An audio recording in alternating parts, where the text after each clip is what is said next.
Chinese regulators are once again reviewing games submitted for license consideration in China, putting an end to the licensing freeze that had halted game approvals for the bulk of 2018, according to TechCrunch. One set of games has already been evaluated under the freshly restructured system, and that licenses for approved games should be assigned in the near future.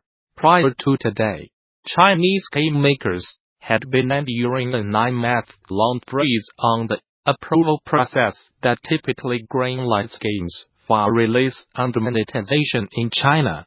The halt was the result of an internal power reshuffling that now sees the government's Central Propaganda Committee State Administration of Press Publication taking control of the approval process, a move that aims to give the central government more control over the country's game market.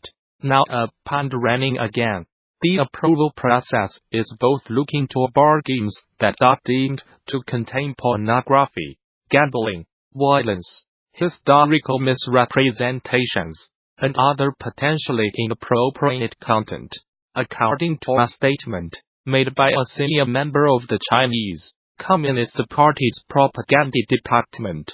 In the wake of the approval for TechCrunch reports that shares of major Chinese game makers have already seen a notable rise.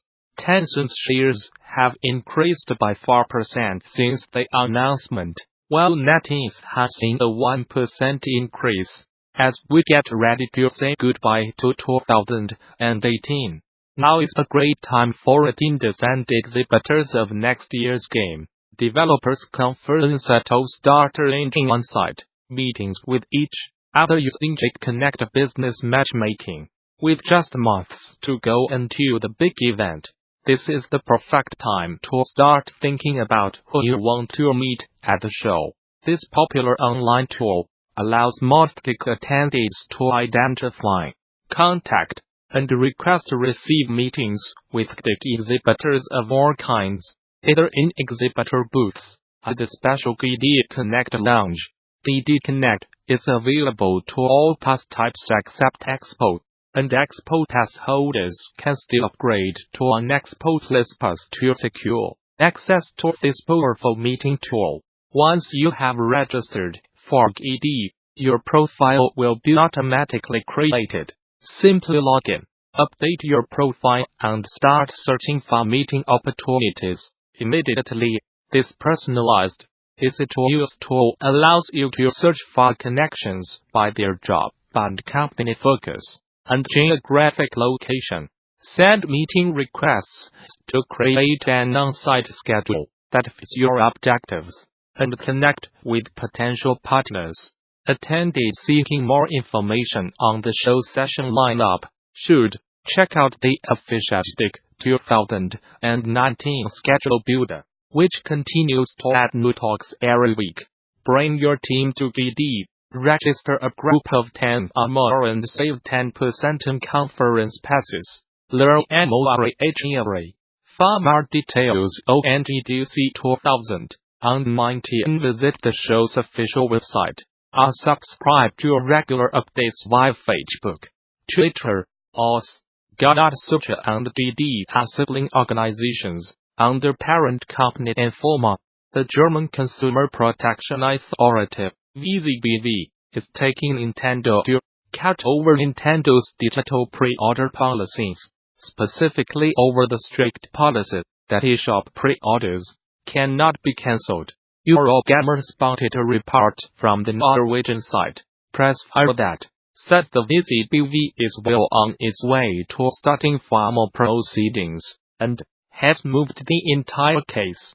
The whole affair kicked off earlier this year in Norway, and the Norwegian consumer body behind that complaint has since been in communication with the VZBV in order to get this current case started. In Nintendo of Europe's home country of Germany, originally, the Norwegian Consumer Council accused Nintendo of violating the European Union's Consumer Rights Direction that rules that customers in the EU and European Economic Area have the right to withdraw from a purchase if the product has yet to be distributed.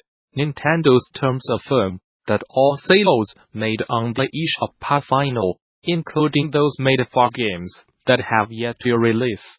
Pressfire says that, in response to the earlier complaint, Nintendo claims that the ability to preload games following a pre-order means that distribution has, in a sense, begun after pre-order, despite those games not yet being playable. This was originally published here. Are you looking for inverse dynamics in Unity?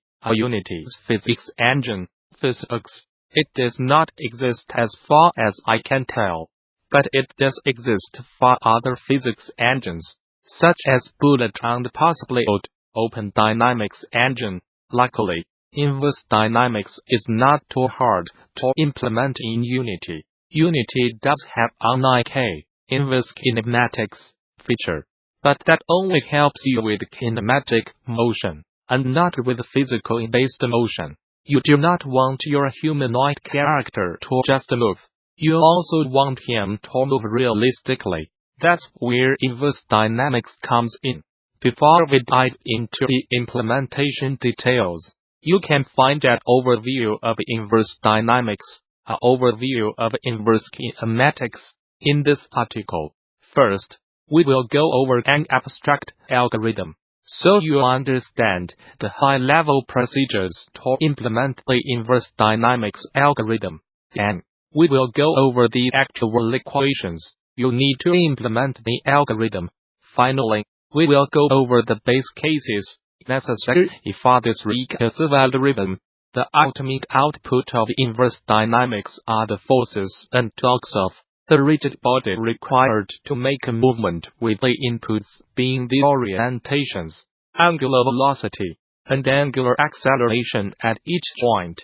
One algorithm to achieve this output requires a forward iteration from the root link to the final output link, and then a backward iteration from that final output link back to the root link. It is called the recursive Newton-Euler algorithm, RNE. It was developed by Walker and Paul in 1980, and it continues to be championed to this day by other researchers, such as Featherstone and Motic. The first part iterates from the root limb to the final limb. For each limb, it computes the angular velocity and angular acceleration of the limb. The computation for the angular velocity and angular acceleration of each limb is based on the angular velocity and angular acceleration from its inboard neighbor limb.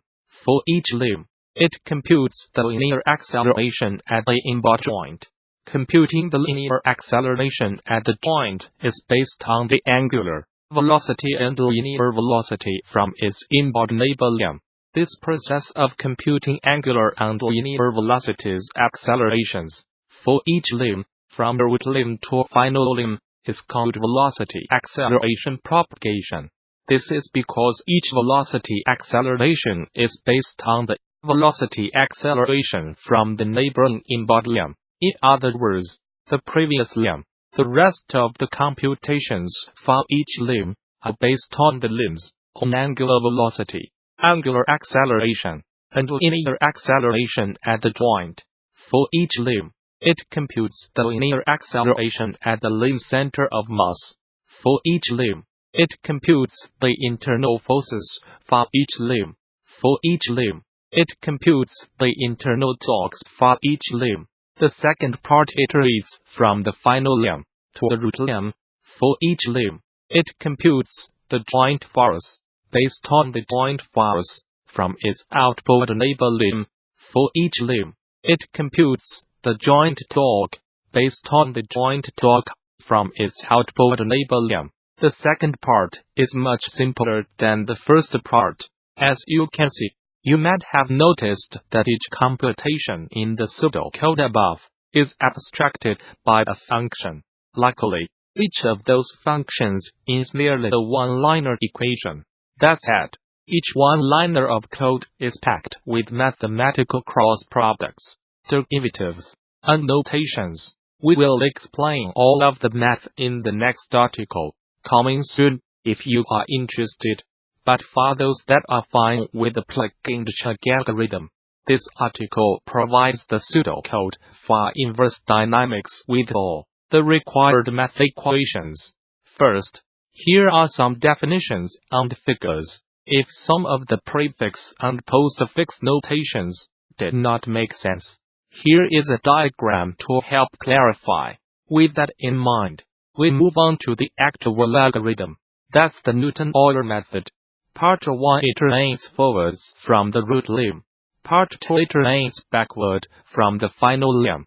This is a recursive method, but as you can see, it does not need to be implemented recursively. It is called recursive because most computations rely on the value s from its input-output neighboring limb.